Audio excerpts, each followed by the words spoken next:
Bien-aimés dans le Seigneur, Shalom. Nous sommes dans la joie de nous retrouver ce vendredi 19 août 2022 pour notre dernière méditation de cette semaine et nous vous saluons au nom de notre Seigneur et Sauveur Jésus-Christ. Nous allons lire juste un verset dans le deuxième livre des Chroniques, 2 Chroniques, chapitre 15, verset 7. 2 Chroniques 15, 7, voici ce que la parole déclare. Vous donc, fortifiez-vous et ne laissez pas vos mains s'affaiblir, car il y aura un salaire pour vos œuvres. Vous donc, fortifiez-vous et ne laissez pas vos mains s'affaiblir, car il y aura un salaire pour vos œuvres. Il y aura un salaire. Il y aura un salaire, tel est le thème de notre méditation de ce vendredi 19 août 2022. Bien-aimés dans le Seigneur, dans la vie, plusieurs choses nous fatiguent. Lorsque nous entreprenons quelque chose, nous faisons quelque chose, que ce soit de grand, que ce soit de petit, mais il y a plusieurs choses qui nous fatiguent, qui nous découragent. Cette fatigue est due à des éléments internes ou externes. Si nous ne pouvons pas contrôler les éléments extérieurs, eh bien, ceux qui sont internes, nous pouvons les contrôler et les modifier. Le texte du jour nous appelle à prendre courage dans les situations difficiles et ne pas baisser les bras, ne pas laisser nos mains s'affaiblir. Toute lutte est épuisante et parfois effrayante, mais lorsque nous sommes conscients de ce que nous aurons à la fin du résultat final, cela nous motive. Tirons quelques leçons de ce texte du jour. Première chose, c'est que nous devons nous fortifier. Vous donc, fortifiez-vous. Dans Ephésiens chapitre 6, verset 10, il est dit « Au reste, fortifiez-vous dans le Seigneur et par sa force toute puissante. » La vie ne nous offre pas de cadeaux. Non, la vie ne nous offre pas de cadeaux. Les plus forts ont tendance à écraser les plus faibles. Et cela dans tous les aspects de la vie, physique, morale ou spirituelle. Aussi est-il écrit dans le psaume 68, verset 29, « Ton Dieu ordonne que tu sois puissant. » Dieu veut que nous soyons puissants, que nous soyons forts, parce que nous avons des combats, nous avons des défis. C'est pour cela que, bien aimés, nous devons faire de notre mieux pour devenir toujours plus forts. Cela à tous les niveaux de la vie. Au niveau physique, faisons des efforts pour être plus forts, pour être forts physiquement, pour être forts spirituellement. Nous devons être forts moralement. Nous devons être forts socialement, etc. En effet, il nous faut affronter sur différents fronts plusieurs réalités, les unes parfois plus fortes que les autres. Donc nous devons être forts, nous devons nous fortifier, nous devons être puissants. Nous devons chercher cette force, bien-aimée, dans le Seigneur, à travers la prière, mais aussi dans la connaissance et dans d'autres sources, dans le sport, dans beaucoup de choses, nous devons être forts. C'est ainsi que la Bible nous exhorte dans 2 Pierre chapitre 1er, versets 5 à 8, d'ajouter plusieurs éléments à notre foi. Ceux-ci nous rendent plus forts. Ajouter à la foi la vertu, la connaissance, la science, tout cela nous rend plus forts. Deuxième leçon, ne baissons pas les mains. N'affaiblissons pas les mains, ne baissons pas les bras. Proverbe chapitre 18, verset 9 dit « Celui qui se relâche dans son travail est frère de celui qui détruit. » Nous ne devons pas baisser les bras. Ne baissons pas les bras, bien-aimés. Les combats, les échecs, les déceptions, etc. peuvent nous décourager au point de nous pousser à tout laisser tomber. Le Seigneur nous exhorte à ne pas baisser les mains, à ne pas affaiblir les mains, à ne pas baisser les bras, bien-aimés. Pour cela, nous devons nous encourager dans la prière. Dans la prière, nous avons de l'encouragement. Dans la méditation de la parole, quand nous lisons les méditations, nous lisons la parole de Dieu, nous méditons, nous voyons ce que Dieu a fait, ce que Dieu est capable de faire. Dans les témoignages des autres, et en repassant dans nos cœurs les différentes victoires passées.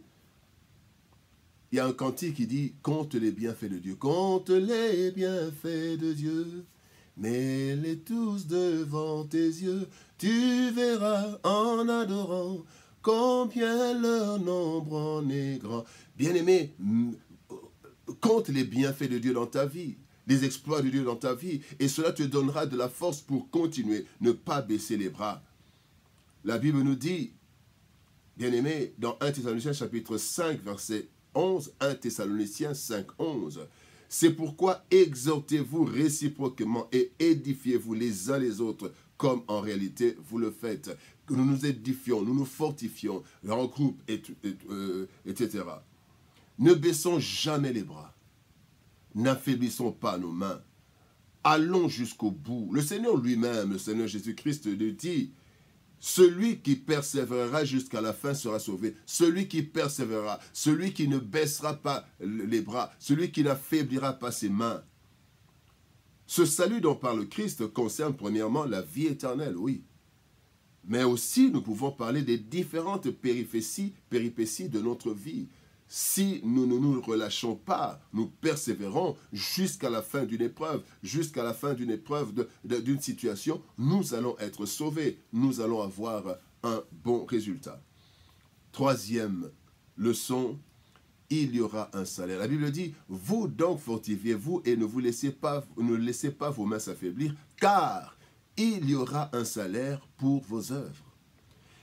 Galates chapitre 6, verset 9 dit, nous ne nous lassons pas de faire le bien, car nous moissonnerons au temps convenable, si nous ne nous relâchons pas. Savoir qu'il y aura un salaire devrait nous motiver pour nous fortifier et ne jamais baisser les bras. La Bible nous dit, dans Hébreux chapitre 12, verset 2, ayant les regards sur Jésus, le chef et le consommateur de la foi, qui, en vue de la joie qui lui était réservée, a souffert la croix, méprisé l'ignominie et s'est assis à la droite du trône de Dieu. Il avait en vue la gloire qui lui était réservée et il a eu un salaire. Il a été placé et s'est assis à la droite de Dieu, du trône de Dieu. David, bien-aimé, a été aussi motivé. Et cette motivation est due aussi à la récompense réservée aux vainqueurs. Quand vous lisez 1 Samuel 17, 26, David demande « Qu'est-ce qu'on donnera à celui qui va vaincre ?» C'est un circoncis. Il avait entendu parler. Il a entendu dire qu'on donnera de l'argent à celui qui allait vaincre Goliath et qu'on lui donnera, à cet homme, on lui donnera la fille du roi. Et cela a intéressé aussi David. Il y aura un salaire et David a eu comme épouse la fille du roi et certainement il a eu aussi l'argent dont on avait parlé. Il y avait un salaire. Dieu n'est pas injuste pour oublier nos bonnes œuvres. Il n'est pas injuste. Il y aura toujours un salaire pour le travail abattu. Alors, bien-aimés, allons jusqu'au bout. Il y aura un salaire. La meilleure motivation pour un bon travail, c'est la récompense finale, le résultat final. Et même nous, quand nous marchons, le résultat final, c'est quoi? C'est le ciel. Et nous avons besoin de ce salaire, la couronne. Cependant, plusieurs facteurs nous découragent durant la marche. Mais si nous voulons entrer en possession de notre rémunération, nous devons nous fortifier dans le Seigneur et surtout ne jamais baisser les bras. C'est seulement ainsi que nous aurons notre salaire.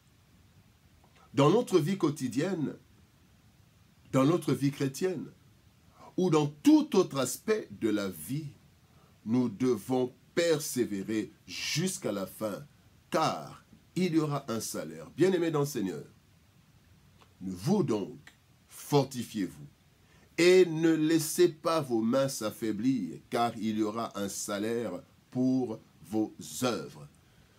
Telle est, bien-aimés, la méditation de ce vendredi 19 août 2022.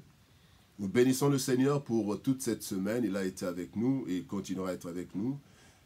Que Dieu vous bénisse. Shalom, au revoir, bon week-end et à lundi.